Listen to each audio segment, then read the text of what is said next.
este nuevo serie, una pequeña serie de estudios de Romanos 12. Y pensaba que es bien importante que estudiemos esto como iglesia porque se supone que estamos en un proceso en el que vamos a iniciar una nueva plantación. Permítanme. Vamos a iniciar una nueva plantación en Los Mochis. Entonces es bien importante que la iglesia tenga bases sobre cómo debe de ser la iglesia para que se pueda reproducir el modelo correcto de iglesia en la plantación.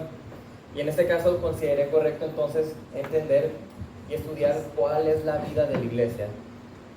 Y bueno, para esto, primero es bueno, antes de entrar al tema, al pasaje que vamos a estudiar, que nosotros entendamos el contexto de lo que está hablando el pasaje. Así que vamos a estar estudiando Romanos 12, pero previo a Romanos 12, ¿qué estaba pasando ahí? Bueno, Romanos 1 al 11, estos capítulos, son 11 capítulos de enseñanza profunda sobre lo que Dios ha hecho en nosotros, lo que Dios le ha dado al creyente verdadero. Es como una muy extensa y detallada exposición sobre, tú eres cristiano de esta manera, por esto eres cristiano, Cristo hizo esto por ti. Y lo está repitiendo de diferentes maneras y explicando diferentes cosas en esos 11 capítulos.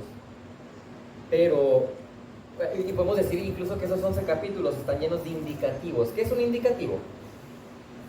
A veces mencionamos, el indicativo aquí en el pasaje. ¿Qué es un indicativo? Lo que debemos hacer. ¿Lo que debemos hacer? Lo que el Señor dice que debemos hacer. ¿Lo que el Señor dice que debemos hacer? ¿Alguien se opone o quiénes están de acuerdo con la respuesta de Alicia? ¿Los demás están en desacuerdo entonces? Entonces, ¿qué es para los demás? ¿Cómo? Lo que dijo Alicia. Estamos cerca, pero no. El imperativo es lo que Dios dice, esto deben de hacer. Es como un mandato. El indicativo es la razón por qué yo voy a hacer eso que dice Dios. Entonces, él indica exactamente, indica lo que Dios hizo. Indica la posición que nosotros tenemos en Cristo para entonces hacer el mandato. Entonces está lleno de indicativos, los 11 capítulos, llenos de principios, hay verdades teológicas que hablan sobre nuestra posición como creyentes, y es por eso que pasa esos 11 capítulos diciendo todas las verdades teológicas y bíblicas acerca de nuestra salvación y nuestra posición en Cristo, para entonces nosotros tener el entendimiento y la teología de decir, ok, este es el creyente verdadero y esto es lo que ha hecho Cristo. Y ahora inicia el capítulo 2 y dice, así lo vives, esto es lo que tienes que hacer. Entonces ahora, si ya entendiste todo lo que tú eres en Cristo, esto es lo que tienes que hacer. Es lo que está diciendo aquí Pablo, es lo que hace. Te está diciendo, vive la teología de esta manera. Y más específicamente, lo que observamos en el capítulo 2 es la vida de la iglesia. Él empieza a explicar, ustedes van a irlo viendo de manera progresiva, la vida del creyente reflejado en la congregación. Y es curioso, ¿no? Hay muchas personas que se sienten como vacías, insatisfechas con su vida cristiana. Hay iglesias que tienen muchos programas o muchas actividades, pero nada de eso es vivir la vida de la iglesia, o lo que la iglesia debe vivir. Podemos tener un chorro de obras de caridad o actividades dentro de la iglesia, ministerio de jóvenes, de adolescentes y todo lo que tú quieras, muchos programas, pero eso no es la vida de la iglesia. De la misma manera, como creyentes, no es simplemente seguir una serie de reglas o normas que demuestran cómo es la vida en Cristo. Hay una cita de MacArthur que es muy buena, dice, la clave de la vida eterna espiritual y la felicidad verdadera no consisten en tratar de obtener todo lo que podamos de Dios. O sea, mi felicidad y la verdadera vida cristiana no se trata de todo lo que podamos nosotros recibir de Dios, sino en dar todo lo que somos y todo lo que tenemos a Él. Lo habitual es que la gente se acerque a la iglesia. ¿Por qué razones? ¿Por qué generalmente nosotros nos acercamos a la iglesia o la gente lo hace? Porque quieres que Dios cambie algo en tu vida. ¿Quieres que Dios cambie algo de tu vida? A lo mejor mi matrimonio está mal y quiero que Dios solucione mis problemas con el matrimonio. A lo mejor mis hijos no se sometan a mí y quiero que Dios me ayude a que mis hijos se sometan a mí. Por eso no vino el ave. Hay cosas que a lo mejor queremos restablecer, a lo mejor quiero que Dios me ayude con el cáncer que tengo, entonces acudo a la iglesia, cosas como esas. Pero si se fijan, lo habitual es, ¿qué puedo obtener yo de Dios? ¿Qué me puede dar Dios a mí? A veces vemos a Dios como un Santa Claus que te tiene que dar ciertas cosas. Emoción, de estabilidad emocional, una familia unida, que arregle problemas de matrimonio, etc. Pero eso no es la verdadera vida cristiana. Y la vida cristiana y la vida de la iglesia tienen como enfoque central lo que nosotros podemos hacer para la gloria de Dios. Ese es el propósito, tanto de nuestra vida como creyentes individuales, así como el de la vida de la iglesia, darle la gloria a Dios. Así que tanto la iglesia como el creyente verdadero hoy en día somos llamados a ser adoradores de Dios. De tal manera que nuestra vida es una que adora a Dios, no el domingo, nuestra vida total, los 7 días, todo el tiempo. Juan 4:23 dice, pero la hora viene, y ahora es, cuando los verdaderos adoradores adorarán al Padre en espíritu y en verdad, porque ciertamente a los tales el Padre busca que lo adoren. El Señor espera que nosotros le adoremos. Es lo que espera de nosotros. Si eres creyente, haz de cuenta, después de 11 capítulos de Romanos, dice Dios, ok, entonces se supone que si ya entendiste esos 11 capítulos, me vas a adorar. Es lo que espera Dios de nosotros. Y si ustedes como iglesia ya entendieron su posición en Cristo, deben de adorarme correctamente. Así que, mira, ese era el versículo. El día de hoy vamos a ver, sí, el tema general de la serie es la vida de la iglesia, pero el día de hoy nos vamos a enfocar en cómo nosotros podemos tener o adorar al Señor en la vida de la iglesia, pero primero con este elemento: somete tu vida a Dios. Entonces vamos a estar viendo Romanos 12 y nos vamos a enfocar el día de hoy en un solo versículo, Romanos 12:1. Romanos 12:1. Ahí lo pueden leer. Por tanto, hermanos, les ruego por las misericordias de Dios que presenten sus cuerpos como sacrificio vivo y santo, aceptable a Dios, que es el culto racional de ustedes. ¿De qué manera lo vamos a estudiar? Para que lo podamos entender bien sencillamente. Someter nuestra vida entera a Dios implica, ¿qué dijimos que son las implicaciones? ¿Qué es una implicación? Algo que se va a añadir, Algo que debe tener como un resultado que se tiene que hacer. Una consecuencia. Una consecuencia. Someter nuestra vida entera a Dios implica que debe tener el resultado como consecuencia dos cosas: que nuestra alma le pertenece a Dios, en la primera parte del versículo 1, y que nuestro cuerpo le pertenece a Dios, en la segunda parte del versículo 1. Es muy sencillo entenderlo, y quiero que ustedes vean cómo el versículo dice eso. No es nomás puntos que se inventan nada más para decir lo que nosotros queremos.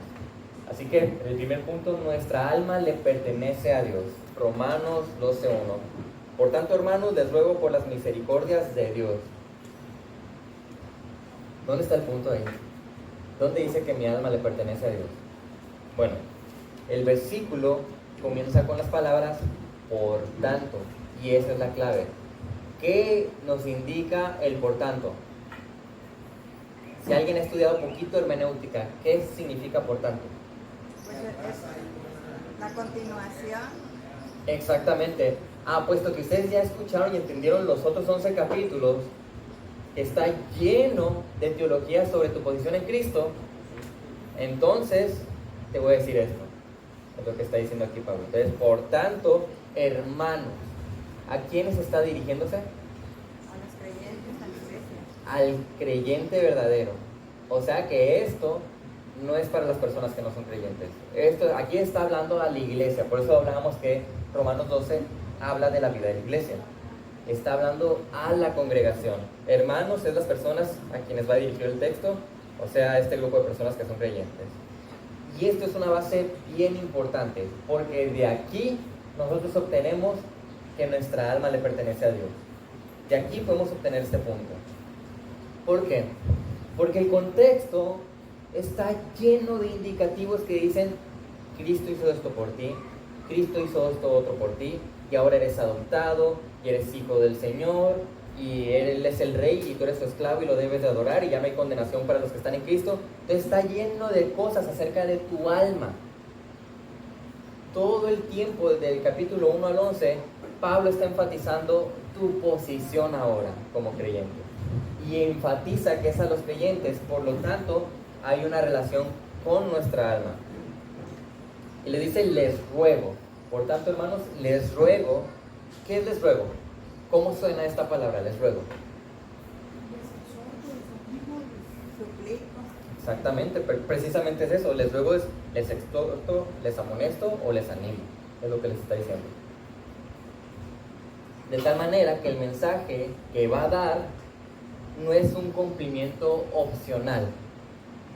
Significa que es algo que se pide que pongamos atención y que lo hagamos.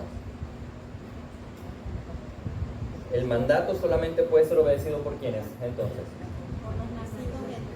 ¿por quiénes? Los creyentes, ¿verdad? Los hermanos, solamente. John MacArthur dice, ninguna otra ofrenda es aceptable a Dios a no ser que primero le hayamos ofrecido nuestras almas.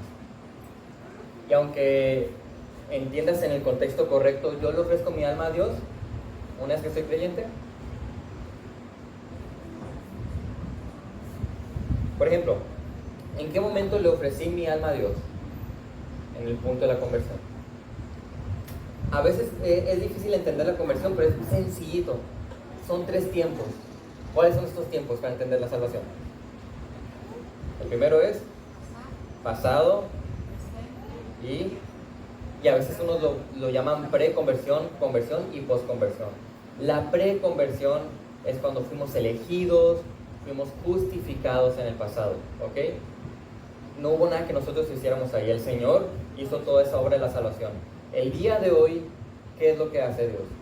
Cuando pasamos al altar, llamado. El día de hoy estamos nosotros en un tiempo de santificación. Y es la única parte donde nosotros hacemos algo.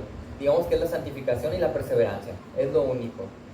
Entonces, nosotros le entregamos nuestra alma a Dios porque primero Él nos dio vida para darnos cuenta y entregar nuestra alma. ¿Ok? Por eso MacArthur hace esta cita. Porque si es sacado de contexto, uno podría decir que yo le entregué mi alma a Dios y por eso estoy salvo. Pero no tendría sentido porque uno está muerto y no puede hacer eso. Sí, pues sí, serías arminiano o a lo mejor ni siquiera creyente porque estás tergiversando una cosa del Evangelio. Entonces, un elemento clave que debemos entender es que las personas que no son regeneradas, o sea, que no son creyentes verdaderos, no pueden entregar su cuerpo, su mente, su voluntad a Dios porque en sí no han entregado su alma al Señor. Primeramente. 1 Corintios dice, pero el hombre natural no acepta las cosas del Espíritu de Dios, porque para él son necedad y no las puede entender, porque son cosas que se disciernen espiritualmente. Una vez que nosotros discernimos espiritualmente la posición que tenemos en Cristo, es que estamos ahora sí entregados al Señor. Solamente la vida espiritual nos permite una entrega de nuestra alma a Dios. Hace tiempo platicaba con una persona y a veces hay un debate. Cuando los niños pasan aquí al frente a cantar, ¿están alabando a Dios? ¿Están adorando a Dios esos niños? Están cantando un canto que tiene letra bíblica posiblemente, ¿verdad? Pero exactamente, no están adorando a Dios esos niños porque no son nacidos de nuevo. Posiblemente la mayoría de ellos no lo son. Entonces, a veces el romanticismo nos hace pensar que personas están orando o que personas están alabando o que personas son adoradores, solamente porque hacen cosas que los cristianos hacen. Pero el hacer cosas que los cristianos hacen te hace cristiano. ¿Qué es lo que te hace creyente verdadero? El nacer de nuevo. Dice Mateo, pues ¿Qué provecho obtendrá un hombre si gana el mundo entero pero pierde su alma? ¿O qué dará un hombre a cambio de su alma? Lo más importante para el ser humano es que su alma le pertenezca a Dios. De lo contrario, va directo al infierno. Por eso dice estas palabras en Mateo. Pero, ¿qué es el alma? Estamos hablando del alma, pero ¿qué es el alma? ¿Qué pueden decirme qué es el alma? Ahí Nata tiene el micrófono. Aquí, hermana Marta tiene una respuesta. Vamos a ver. Va a decir que tiene una prima que se llama Una muchacha. No me acuerdo la palabra, pero es lo que es el hombre. Las emociones, los sentimientos, los pensamientos, el intelecto. Había otra palabra que es la que es el asiento, bueno, eso. Ah, bueno. El asiento. Es otra palabra que me fue. Pero, pues ahí en el alma está el intelecto, están las emociones, están los sentimientos. Más o menos eso que... Y tal vez esos son elementos que pueden componer aspectos del alma, ¿no? Sí, muy bien. ¿Alguien más tiene alguna otra respuesta? Y no fue lo que Dios dio, el aliento de vida, cuando le dio vida a aquel hombre que formó Sin de duda la alguna tierra. tenemos vida porque tenemos alma y cuerpo, ¿no? En este caso, en esta tierra. Pero ¿alguien más quiere agregar algo a la respuesta que dio Marta? Es sencillo, ¿verdad? Entonces el alma es la parte interna del hombre, inmaterial del hombre. ¿Saben por qué estamos en contra de la psicología? ¿Alguna vez han pensado por qué estamos en contra de la psicología los que son bíblicos? ¿Por qué? Nancy. Porque no nos debemos de basar en nuestras emociones o vivir conforme a nuestras emociones, y la psicología te lleva a que, por ejemplo, hagas lo que tu corazón te dicte, por ejemplo. Sí, Es como un ejemplo, y no nos debemos de ver por eso. es correcto. Aquí Alicia quiere comentar algo también. Te van a traer corriendo, Nata. Porque el que conoce el alma es el Señor, Ajá. mejor que cualquier persona que estudie supuestamente el alma. Ok, son correctas, pero ¿saben cuál es el problema principal de los psicólogos? Que ellos creen que tratan el alma. Porque nosotros como creyentes estamos dando consejería bíblica para asuntos que tienen que ver con el alma. Pero ¿qué pasa con los psicólogos? Psico es alma. Entonces psicología es el estudio del alma según ellos. Entonces ellos piensan que ellos pueden dar cierto tratamiento o cierta razón al alma lejos de la palabra de Dios. Es por eso que estamos en contra de la psicología. Porque ¿qué es lo único que puede tratar el alma? La palabra. Dios el Creador por medio de la palabra y el Espíritu Santo. Solamente. Y una vez que nosotros entendemos que el alma es algo interno e inmaterial, vamos a darnos cuenta que psicología y psiquiatría son inútiles. Son basura que no sirven en este caso para tratar el alma, porque sí sirve la psicología para que hagan ciertos estudios generales sobre el comportamiento de la gente. Estadísticas, son correctas eso, pero si estamos hablando del alma, es basura, todo lo que te diga. Una persona, Tony, nos dijo que ella no, cristiana, Ajá. Que ella no se atendía con un psicólogo, pero con un psiquiatra sí, porque como su cuerpo y sus órganos se enfermaban, entonces un psiquiatra podía atenderla, su cerebro, que es un órgano. Entonces esa fue la excusa que nos dijo que ella tenía que ir con un, inclusivamente en Senda de Gracia donde estábamos antes, sí nos hablaron de que podíamos asistir con un psiquiatra, pero Sí. con un psicólogo no. Sí, posiblemente el argumento es que el psiquiatra es médico. Sí. Entonces están a decir, es que como es médico, él va a tratar tu asunto de forma médica. neurológica, si es neurológica, tú tienes que ir a un neurólogo, ¿no? No a un psiquiatra. Porque sigue siendo psico, el alma. Ellos creen que pueden medicar el alma. El psicólogo va a dar cierta razón a tus problemas y va a tratar de dar ciertos consejos a tus problemas que tienen que ver con el alma. Y el psiquiatra va a tratar de medicar el alma. Pero por eso tenemos que entender que el alma es inmaterial.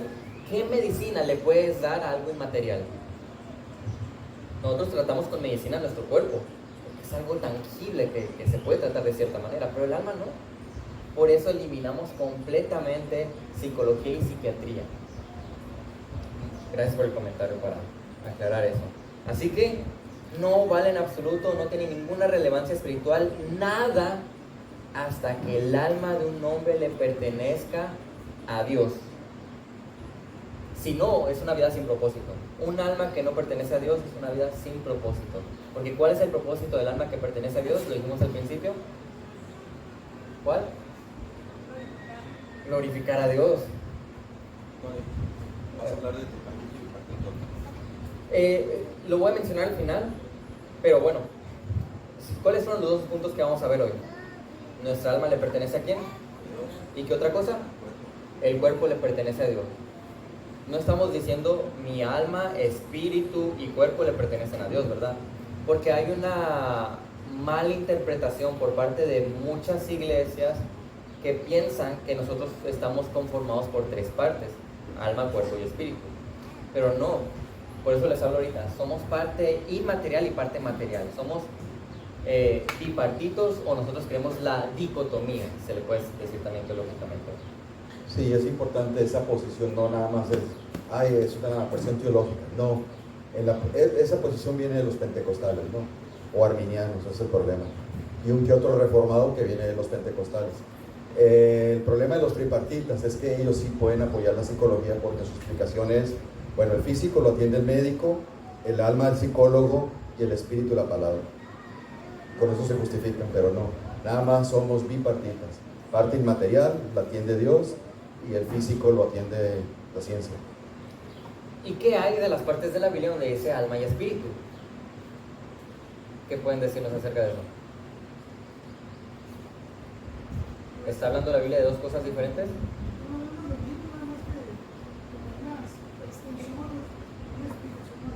Hay que recordar cómo escriben los autores de la Biblia reafirmando cosas o haciendo sinónimos para que nosotros entendamos lo que nos quieren decir. Pero no tiene sentido hablar de que el alma lo tratan los psicólogos y el espíritu lo trata Dios, porque ¿cómo los vamos a diferenciar? ¿Cómo vas a diferenciar algo inmaterial? ¿En qué punto el alma se diferencia del espíritu? ¿Cuál es el contraste que hay entre ellos? Y la explicación no tiene base, hermano.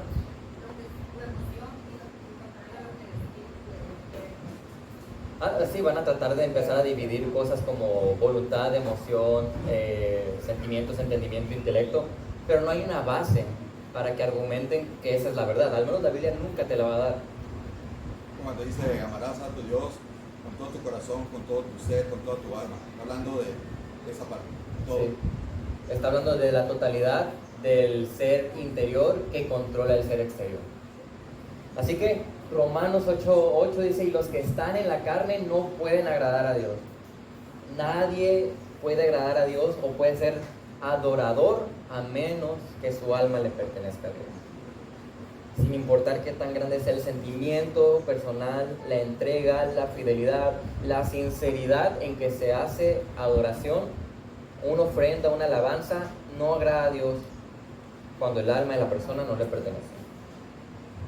Y luego dice el versículo: por tanto, hermanos, les ruego por las misericordias de Dios. La traducción más fiel sería en base a las misericordias de Dios. Dice entonces, mira, por tanto, ya escuchaste todo eso, te ruego, te exhorto a ti creyente, en base a la misericordia de Dios, que hagas ciertas cosas. Es lo que está explicando aquí Pablo. Por lo cual, la única manera genuina en que pudiéramos dar la gloria a Dios es por medio de la salvación que ha sido otorgada por la misericordia de Dios. Efesios 1:3, bendito sea el Dios y Padre de nuestro Señor Jesucristo, que nos ha bendecido con toda bendición espiritual en los lugares celestiales en Cristo. Esa es la misericordia de Dios, que nos permite ahora obedecer lo que nos va a decir. Estamos hablando de su amor, que es mostrar en la gracia, y la misericordia que nos ha dado. Pero hablamos mucho, ¿no?, de la gracia de Dios, la misericordia de Dios. ¿Qué es la gracia? Levante la mano el que quiera participar. Aquí tiene el micrófono, Nata, y respóndanme. Elías, ¿qué es la gracia? Muy bien. Que responda tu papá. ¿Qué es la gracia? ¿Quién me puede decir? Un regalo inmerecido. Exactamente. ¿Y qué es la misericordia? Que no nos paga conforme a nuestra. Exactamente. La gracia es darnos algo que no merecemos. Y la misericordia es no darnos algo que merecemos. Algo malo, ¿no? Algo que te pueda afectar o condenar. Por eso Dios nos da un regalo que no merecemos. ¿Cuál es ese regalo que no merecemos que nos dio Dios? La salvación, el don de la fe. ¿Y cuál es la misericordia de Dios? ¿Qué es lo que no nos está dando? La condenación, el juicio, todo eso que no escuché bien qué era, pero yo digo que dijeron eso. Muerte eterna, todo eso, exactamente. A veces no podemos diferenciar entre gracia y misericordia. Son muy parecidos, pero no es lo mismo. Sería como que la paga El pecado es muerte, pero la dádiva de Dios es vida en Cristo Jesús. Misericordia y gracia, exactamente. Sí. Excelente. Entonces, básicamente estamos hablando de su amor. Por lo tanto, que nuestra alma le pertenezca a Dios y que vivamos de acuerdo a esa verdad, nos va a llevar a someter nuestras vidas a Dios.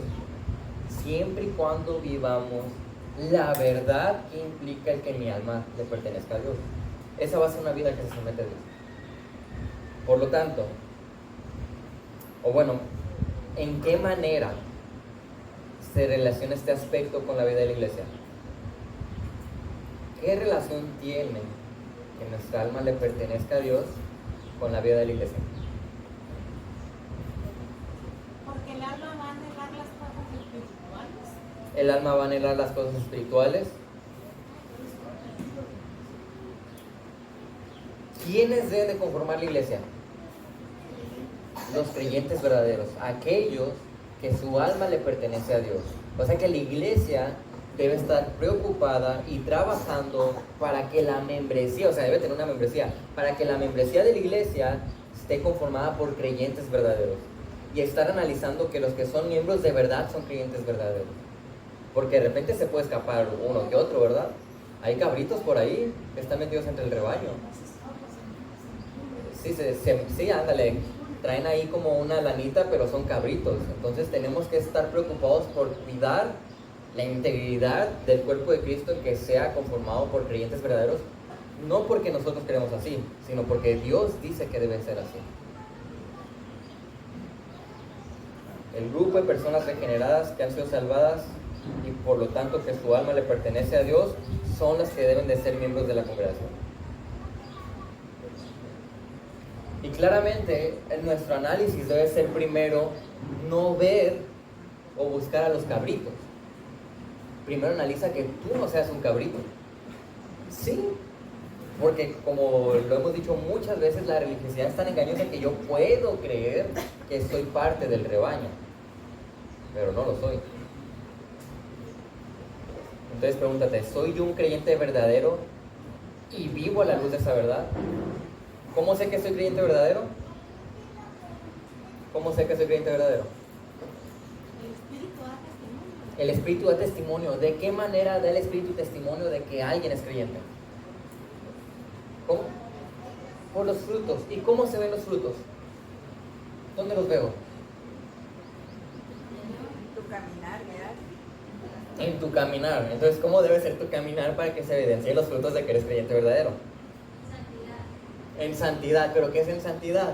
Vamos, díganme así algo. Obediencia a la palabra. Obediencia, pero ¿qué es obediencia? Díganme así clarito, mira, es que uno debe hacer esto, o vivir de esta manera, y hablar así, ay, quiero tangible, díganme algo.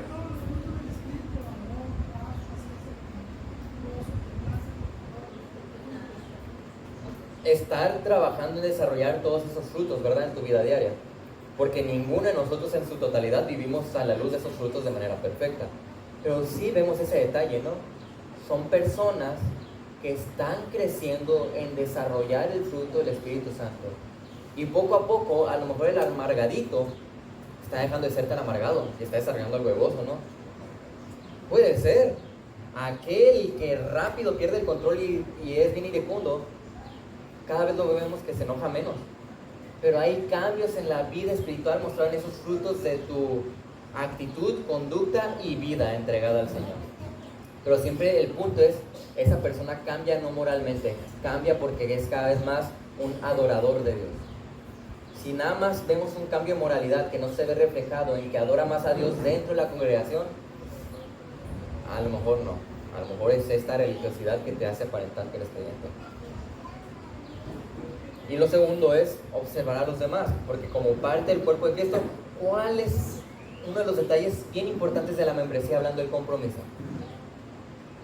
Siempre le decimos cuando alguien se hace miembro y pasa acá al frente, ¿qué decimos? Bueno, ahora el compromiso, ¿cuál es? Y si no saben, no ponen atención entonces cuando alguien se hace miembro. Y así como va a tener beneficio, va a tener responsabilidad. Exactamente, hay beneficios y responsabilidades. ¿Cuál es la responsabilidad de la persona que pasa aquí al frente que se hace miembro? Congregarse cuando menos, servir. Su compromiso es para con la iglesia, ¿verdad? Ahora, soy miembro de este cuerpo, yo voy a edificar este cuerpo y exaltar a Dios. ¿Y cuál es el compromiso de la iglesia para con ese miembro? Edificarlo, precisamente. Y si implica hacer ese tipo de cosas, se hacen. Entonces, una vez que yo ya saco el trompote que traigo en mi ojo, ya voy a poder quitarle a lo mejor la astillita que tiene el hermano para ver sus detalles. Por eso la congregación debe estar bien atenta al funcionamiento del cuerpo. Porque ¿saben dónde sale a relucir bien fácil que alguien no es creyente verdadero? En dos cosas. En uno, no sirve. Si no lo ves activo, porque casi no está involucrado en ministerios, ojo. Y otro, cuando sirve, lo que sale cuando está sirviendo. Porque va a salir el orgullo a lo mejor, el control, el que se enoja bien rápido, el que te reclama cosas, no sé. Entonces ahí, en el funcionamiento de la iglesia es donde nos damos cuenta donde debemos de cuidar a la congregación para que camine correctamente. Bueno, ese es el punto 1. Nuestra alma le pertenece a Dios. Ahora, nuestro cuerpo también le pertenece a Dios. Dice el versículo que presenten sus cuerpos como sacrificio vivo y santo, aceptable a Dios, que es culto, que es el culto racional de ustedes. Entonces, en base a todo lo mencionado en el versículo 1, dice, bueno, ¿entiendes eso? La misericordia de Dios, todo lo que te dije en los otros capítulos, bueno, tú tienes que hacer esto, presentar tu cuerpo como un sacrificio para el Señor. Esto significa ofrecer. ¿Qué eran los sacrificios? Ofrendas que la ley demandaba. Eran ofrendas, entregas al Señor, ¿verdad? Están ofreciendo algo al Señor. En este caso, ofrecemos lo que somos a Dios. Adoración. Y, exactamente. Había un costo y una inversión para hacer esta ofrenda a Dios. Dedicado a Dios. Involucra que nuestra alma le pertenece a Dios, pero también, como vemos en este punto, implica que mi cuerpo, así como mi alma, le pertenece a Dios. Entonces ahora mi cuerpo tiene que ser presentado a Él de cierta manera. La expresión presente se usaba más que nada en el término técnico del acto de ofrendas que hacían los sacerdotes. Es el mismo término. 1 Pedro 5, también ustedes como piedras vivas, dice, aquí está, sean edificados como casa espiritual para un sacerdocio santo, para ofrecer sacrificios espirituales aceptables a Dios por medio de Jesucristo. Y no está hablando de sacrificios como los del antiguo pacto. Ya no estamos en el antiguo pacto como para necesitar hacer un sacrificio ante Dios. Ahora el sacrificio es de mi vida. Ahora yo sacrifico mi vida, mis sueños, mis emociones, mis sentimientos, todo lo que involucra mi voluntad para dárselo a Dios. Eso es lo que te está diciendo. Somos exhortados a hacer lo que es un acto sacerdotal de adoración. Es lo que dice Dios, como ya no están los sacerdotes aquí, ya no los necesitan, ahora es tu responsabilidad ofrecer los sacrificios. ¿Y qué sacrificios ofrezco?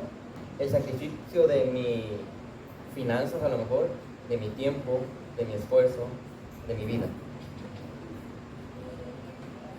Y eso es un mandato para el creyente. El que presenten sus cuerpos, ahí le está mandando Dios, hagan esto, adórenme, les está diciendo, y háganlo así. La pregunta que debemos hacernos es, entonces, ¿cómo debe ser ese sacrificio? ¿Cómo debe ser? Vivo, santo, aceptable a Dios. John MacArthur dice, desde el principio, el primer y más importante requisito de Dios para que la adoración sea aceptable ha sido un corazón fiel y obediente. Para que ese sacrificio sea aceptable a Dios. Aún los sacrificios sacerdotales implicaban todo esto. ¿Qué pasó cuando los hijos de Aarón tenían tal vez un buen corazón al hacerlo, lo que están haciendo, pero no fueron obedientes? Fueron quemados en ese momento. Efectos de sonido. ¿Vieron? No nomás el Seth y Antonio tienen esas cualidades. Entonces, fue por la fe y no lo material que la ofrenda de Abel fue elogiada sobre lo de Caín. No es que Abel entregara más cosas, sino el corazón con lo que Abel estaba entregando su ofrenda era totalmente distinto al de Abel. ¿Y cómo se había reflejado lo del corazón?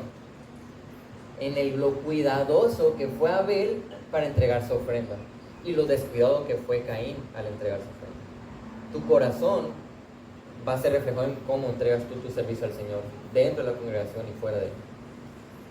Hebreos, por la fe Abel ofreció a Dios un mejor sacrificio que Caín, por lo cual alcanzó el testimonio de que era justo, dando Dios testimonio de sus ofrendas y por la fe, estando muerto, todavía habla. En el antiguo pacto, un animal para el sacrificio debía estar libre de cualquier mancha o defecto. De alguna forma, esa pureza física simbolizaba la pureza espiritual y moral que estaba requiriendo Dios de esa ofrenda. Por eso siempre decimos, hay maneras de acercarnos a Dios. Aquellos que vienen a la oración los miércoles se darán cuenta que siempre decimos, vamos a orar para acercarnos correctamente a Él en oración, y decimos en arrepentimiento y confesión de pecados para acercarnos puros de corazón, limpios en ese sentido. Entonces el sacrificio debe ser vivo, dijimos, vivo, santo y aceptable. ¿Qué es vivo? Es vivo, ¿no? O sea, el contraste que nosotros vemos con el antiguo pacto es que el sacrificio era de animales muertos. Aquí nosotros estamos entregando un sacrificio vivo de nuestras vidas. O sea, lo que te queda de vida hoy, ese es el sacrificio que tienes que dárselo al Señor. Santo. Santo es, ¿qué es el santo? Apartado del pecado y dedicado ¿a quién? A Dios por completo. Entonces ahora tu sacrificio debe ser uno que agrade al Señor en santidad y pureza, la manera en cómo haces las cosas, y finalmente aceptable a Dios. De forma sencilla, es algo que debe agradar a Dios por la forma en la que se hace, porque está siguiendo los lineamientos que Él dice que es de seguir para adorarle en X circunstancia. Sí, en lo santo incluye el motivo. Tienes esa motivación correcta, y lo aceptable a Dios ya incluye la forma correcta que Dios ha establecido, porque a veces tenemos la motivación correcta. Miren, yo les aseguro que muchas personas en iglesias pentecostales hablan en lenguas con la motivación correcta, les aseguro. Pero ellos, la motivación es quiero adorar a Dios. El problema es que no es aceptable a Dios porque no es la forma correcta.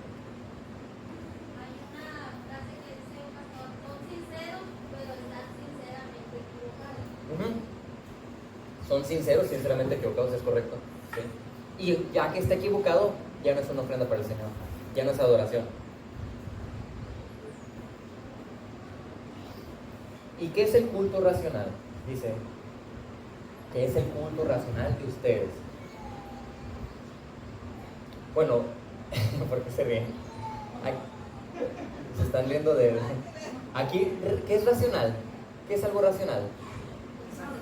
Algo lógico. Hay entendimiento. Cuando nosotros estamos adorando a Dios, por eso es aceptable, porque hay lógica en lo que estamos haciendo y hay una razón de hacerlo, dirigido por la palabra. Entonces, de tal manera que debido a todo lo que se observó en los primeros 11 capítulos, es lógico que presentemos nuestras vidas enteras a Dios en adoración total. Es lo que está diciendo. La palabra culto es la referencia al acto de servicio religioso de adoración que se realizaba, en este caso nuestras vidas. De tal manera que el único culto racional que honra y agrada a Dios es la devoción y la alabanza. Aquella que es sincera, honesta, que nace de un corazón que ha nacido de nuevo y que es siguiendo los lineamientos correctos. Entonces, nuestra alma y nuestro cuerpo le pertenecen a Dios. Eso lo tenemos que entender una vez que eres creyente. Y si no entiendes esto, no vas a vivirlo. Y si no lo vives, a lo mejor es porque realmente no has nacido de nuevo.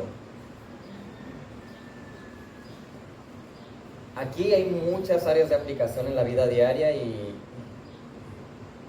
porque está relacionada en la forma en cómo tu vida debe ser una adoración.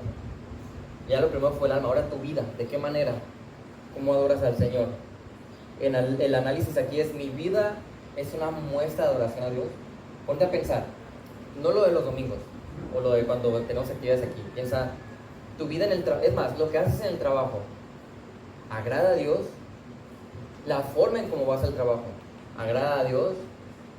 ¿Con quién te relacionas? ¿Agrada a Dios? La forma en que te relacionas, ¿agrada a Dios? La forma en cómo buscas servir a los demás, o la forma en cómo no buscas servir a los demás. La forma en cómo rechazas o no rechazas a la gente. Todos los aspectos, la escuela, el estudio, todo involucra la manera en cómo tú adoras a Dios y analizar, a ver, ¿esto le agrada? Mi pensar, mi hablar, mi actuar. Ponte a pensar, ¿qué refleja tu pasatiempo? ¿Qué refleja tu inversión económica? ¿Qué refleja tu involucramiento con los que te rodean? ¿Qué refleja todo eso? ¿Una adoración a Dios? ¿Comodidad, entretenimiento? ¿Qué hay ahí? Y la verdad, no quiero dejar pasar la oportunidad de mencionar algo bien importante, porque el hecho de que nuestro cuerpo le pertenece a Dios significa que todo lo que hagas con él debe ser adoración a Dios. Evidentemente hay áreas de entretenimiento que adoran a Dios. Por ejemplo, el sexo adora a Dios, porque Él lo ha instituido de cierta manera, pero si yo lo hago de la manera equivocada, es una ofensa a Dios. Entonces, hay tantas áreas de placer que van a adorar a Dios siempre y cuando lo hagamos correctamente. Y quiero mencionar nada más, por ejemplo, a veces, como que antes, al iniciar la iglesia, había un celo bien fuerte sobre el cuidado que el creyente tenía en la congregación y en su vida. Porque ¿qué fue lo primero que pasó cuando unas personas actuaron de manera equivocada en la iglesia? Mintieron tantito sobre la cantidad de ofrenda que habían dado a Dios. ¿Y qué pasó? Cuello. Una pareja vendió unos terrenos, los vendió en 100 pesos y dijeron que les había costado a lo mejor 80 y que los 80 era todo lo del terreno y lo habían donado a Dios y se habían quedado con 20. Pon tú que fue algo así. Fue una mentira, pero en ese momento Dios tenía que ser tan celoso y tan cuidadoso de la santidad porque iba iniciando la iglesia. Y la iglesia empezó bien cuidadosa con todas esas cosas. Y con el tiempo como que el estándar ha bajado tantito y nos vamos relajando y relajando porque pues ahorita no vemos que nadie muera al instante cuando miente, ¿verdad? A veces yo miento o canto cosas que no son verdad o cosas así y no pasa nada. Pero, por ejemplo, ¿qué opinan ustedes de que un creyente participe a lo mejor en un bautizo católico? Vaya a un bautizo católico. O entre a la misa católica de una boda. ¿Qué opinan? En la mojada. ¿Qué opinan? ¿Puedo comentar algo? Sí. Porque es que quería hacer un comentario sobre esa parte que dice que es el culto racional, que presentemos nuestros cuerpos como sacrificio vivo. y santo, aceptable a Dios, que es el culto racional. En esa palabra entra el que tengamos ese conocimiento del Señor, de lo que es Él, de su palabra. Y por ejemplo, en eso que dices del bautismo, mi nieto lo iban a bautizar y me dice mi hijo, tú ve a la iglesia, y eso es otro, es que no, y yo no tenía un argumento en ese momento como para decirle, y mi hijo tiene conocimientos cristianos, bueno, voy a tratar de ser lo más breve posible. El caso es que yo, en el momento en que yo ya le tuve que aclarar a él, a mi nuera ya le había dicho que no, y no pensé que mi hijo me iba a decir, porque él sabía que yo soy cristiana. Entonces, gracias a Dios, por eso que el Señor ha permitido que yo estudiara y todo, y que el Espíritu Santo le ayuda a uno, pude argumentarle yo algo que ni siquiera yo lo había pensado, pues, le voy a decir esto si me dicen esto. Entonces le dije, hijo, es que no puedo participar de algo donde están invalidando totalmente el sacrificio del Señor, porque ahí lo que están diciendo es que al niño que él hizo ustedes no significa nada para él. Pero según esto le están quitando el pecado original, cuando sabemos que solamente la sangre de Cristo nos puede limpiar de todo pecado. Entonces ya se quedó serio, gracias a Dios, y ya no me dijo nada y ya no me insistieron nada. Entonces es parte de tener ese entendimiento y de usar la razón para poder. Exactamente, es precisamente eso, la lógica de todo lo que explicó en los primeros 11 capítulos te va a dar a ti la teología correcta para que tú entiendas, mira, que yo participe en este caso en un bautizo católico es una ofensa a Dios. Si voy a la fiesta y subo las fotitos, ¿para qué? ¿Para qué estás promoviendo? Es lo mismo. ¿Qué no tu alma y tu cuerpo le pertenecen a Dios? Bueno, ya no hay lógica entonces, ¿eres tonto o no hay entendimiento? ¿Qué está pasando? Es lo que está diciendo Dios, porque se supone que tienes el entendimiento. Si no, entonces no hay entendimiento. Entonces, sí, no hay convicción, exactamente. Sí, lo creo, pero aquí no hay nada. Por ejemplo, ese es uno, servicios apostólicos. Servicios apostólicos, imagínense participar en un servicio apostólico. Es una secta, porque su Dios no es el Dios de la Biblia. Mormones, testigos de Jehová, adventistas. Y a veces la gente dice, bueno, pero Pablo entró a la sinagoga, ¿qué no? ¿Y a qué entró Pablo a la sinagoga? A predicar, no a participar, nunca. ¿Saben cuál es el problema? Que tienen partes de la Biblia. El católico agarra partes de la Biblia, que son verdad. El mormón, el testigo de Jehová, todos ellos. Y los vemos como, bueno, pues no están tan mal. El testigo de Jehová, el católico, mormón, adventista, todos ellos apostólicos, son igualitos a un culto satánico. Es igualito, es lo mismo. Es igual de satánico. Porque está diciendo, Dios es otra persona, no el de la Biblia. Es igual de satánico, pero no lo vemos así. Pensamos que alguien con una capucha negra, con un chivo y una estrella roja aquí pintada. Ahí sí no me acerco porque ese es un ocultismo. Es igual. Pero a lo mejor mi entendimiento todavía no agarra la onda de lo que es ser culto racional de Dios. Y otra cosa que dije, no lo voy a mencionar, pero lo voy a mencionar. Y ahí entra la preferencia personal. Yo no te voy a decir, así tienes que hacerlo porque sería legalismo. Es totalmente una preferencia personal, pero recuerden, la ofrenda de Abel, ¿por qué fue aceptada por Dios? Por fe, motivaciones, y fue cuidadoso en entregar lo mejor. Caín tenía malas motivaciones y no fue cuidadoso en entregar algo al Señor. Pregunta, ¿a qué venimos los domingos? A adorar al Señor, ¿verdad? ¿Es un día especial? Sí, ¿verdad? Porque es el día de la semana donde nos juntamos, nos congregamos y todo. A veces, y esta es una preferencia personal totalmente, hay personas, y mira, no podemos ser aquí legalistas porque todos tenemos vidas diferentes, pero hay personas y cultura diferente. Tengo que poner toda esa aclaración antes de decirlo. Hay personas que no le prestan tanta atención al domingo y no es tan importante para ellos el domingo. Por eso me desvelo, o hay quien no quiere desayunar y no pasa nada, pero quien viene y sin desayunar y se está muriendo de hambre y no se programó para despertarse a desayunar. y llega tarde y ni siquiera nos ponemos tal vez lo mejor para presentarnos al Señor. Ahora, yo no voy a juzgar a alguien porque trajo botas o guaraches, porque yo no sé si eso es lo mejor que le puedo presentar al Señor. Pero sí hay algo de tu corazón, el cómo vienes el día de hoy. Yo no ando así en la casa, qué flojera, la verdad. Qué incómodo andar así en mi casa y luego con este calorón. Pero como sé que es domingo, no sé, hay un chip de estamos adorando a Dios. Le tengo que entregar todo lo que soy. Y esa es una preferencia.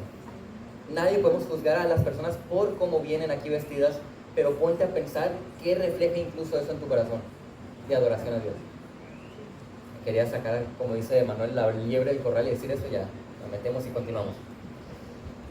Presentar mi cuerpo involucra todo lo que hago con él.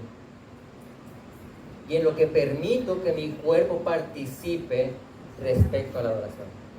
Todo es involucrado. Luis tiene un comentario.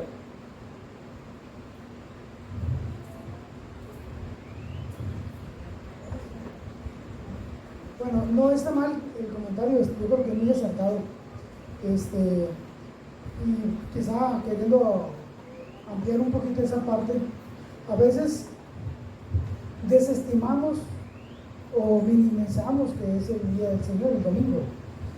Y podemos ir a un evento social mejor vestidos que Exacto. aquí. Entonces, porque hay una contradicción. Más importante en las bodas, ¿no? Sí, hay una contradicción, porque si pensamos que Dios es al quien servimos, a quien seguimos, a quien obedecemos, por quien estamos, reconocemos, como dice Pablo, todo lo que nos dio los 11 capítulos anteriores, todas las divinidades, todo lo bondadoso que fue Dios en todo ese tiempo. Y ahora dice, por tanto, de acuerdo a todo lo que yo ya te expliqué, ¿por qué vives así? Entonces, cuando vamos a un evento y nos ponemos un saco X, pues está bien, no está mal, no se puede caer en un legalismo, pero el domingo no es menos importante. Exactamente. Y, no sé, yo creo que desde que empezamos a asistir a una iglesia cristiana, como que nos cayó esa parte que dijiste también, ese chip, bueno, ¿por qué vamos a ir así el domingo? Debemos ir así. Bien, es para el Señor, no es para agradar al que se va a sentar al lado mío, sino que sí es relevante. Igual, tampoco podemos caer en una crítica o un juicio de, mira, por la ropa, no, sino el motivo, ¿cómo ves tú el domingo? Y aquí lo importante es que cada uno se evalúe, no evaluar a los demás. Porque a lo mejor yo les dije, vean cómo vengo vestido y dicen, bueno, eso es lo mejor del Tony. Entonces, cada quien tiene lo mejor suyo y cada quien sabe en su corazón de qué manera se está presentando el Señor. Pero esa es la lógica, ¿no? Porque para mí es más importante la etiqueta de una fiesta que el cómo me presento al Señor. Esa es la lógica correcta. Igual nosotros las mujeres, voy a hablar con las mujeres. Ajá. ¿Cómo voy a ir yo a presentar, físicamente vestida? ¿Cómo la mujer va vestida? Sí, Ajá. me refiero que si quiero adorar al Señor en ese día, lo voy a adorar también en la forma y la motivación que voy a tener para vestirme para ir a adorar al Señor.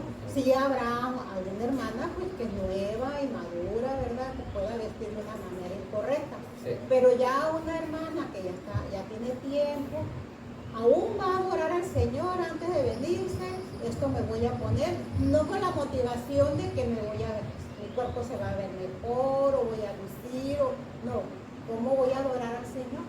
En mi vestuario también, Exactamente. de una manera decorosa como la palabra de Y esa Dios es la manera de dice. pensar, todo es adoración al Señor. Es correcto. Evidentemente en nuestro contexto, pues traer ahorita un saco, no, pues estaríamos todos sudados, no aguantaríamos, o la mujer toda vestida así, llena de cosas y de prendas, pues nos vamos a deshidratar aquí. Nuestro contexto tiene un límite, ¿no? Pero hay maneras de acercarnos a Dios. Y, bueno. Y ahí la palabra sacrificio también va implícito el que es un sacrificio, te debe de costar. Entonces, mucha gente, la verdad, se puede venir más presentable al culto, pero lo hacen por comodidad, por frescura, pero están pensando en ellos. Tiene que haber un sacrificio. A mí no me gusta cómo vengo vestido, estoy incómodo, pero yo lo hago porque es un sacrificio y socialmente hay reglas. La gente te juzga a veces por cómo vistes. Entonces hay personas que se creen muy espirituales y dicen, no, es que lo importante es el corazón, no tanto lo externo. Sí, pues, pero preocúpate. Dale lo mejor al Señor aún en tu ropa, ¿no? Y si tú te casaste de traje, si tú fuiste a una junta de trabajo bien vestido, si tú fuiste a solicitar empleo bien vestido, entonces no tienes argumentos para venir de una manera que no muestras esa reverencia. Nosotros aquí quitamos el café porque estaba aquí en la esquina.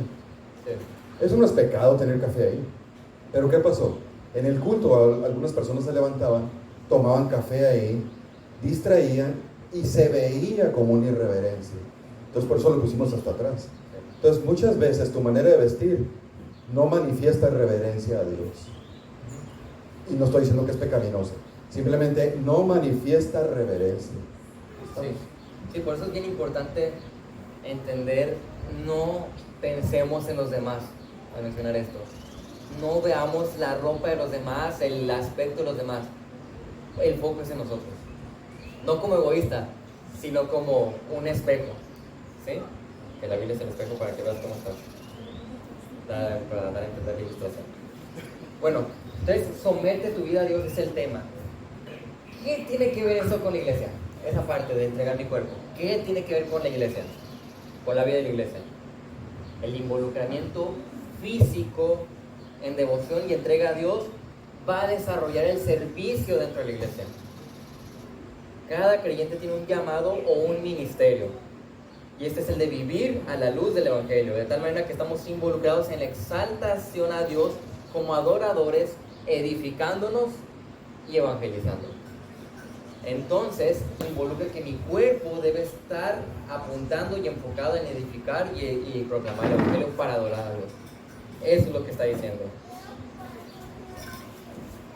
Pregunta, ¿te estás involucrando en la evangelización de la iglesia? Lo que la iglesia provee para compartir la palabra, invitas personas a la iglesia, eres partícipe de discipulados o estás discipulando, estás entregando tiempo, esfuerzo, inversión, todo lo que tú tienes para servir a las personas que están aquí. ¿Qué estás haciendo? Y solamente para terminar, lo primero que uno debe hacer es evaluar su alma. A ver, tu alma pertenece a Dios, eres creyente verdadero, eso es lo primero. Observa si tienes vida espiritual o no. ¿Y cómo puedo saber si tengo vida espiritual o no? Evaluando mi pensar, mi sentir, mi actuar, mi vida en general. Como decían unos, si habla como pato, huele como pato, se mueve como pato, pues es pato. Todo tu ser parece y demuestra que eres un creyente. Decía ahorita Pastor Antonio, algunos dicen, bueno, es que la adoración es interna, sí es interna, pero se ve reflejado en lo externo. Entonces, ¿qué hay? ¿Qué estás demostrando? ¿Hueles, caminas y te escuchas como un cristiano?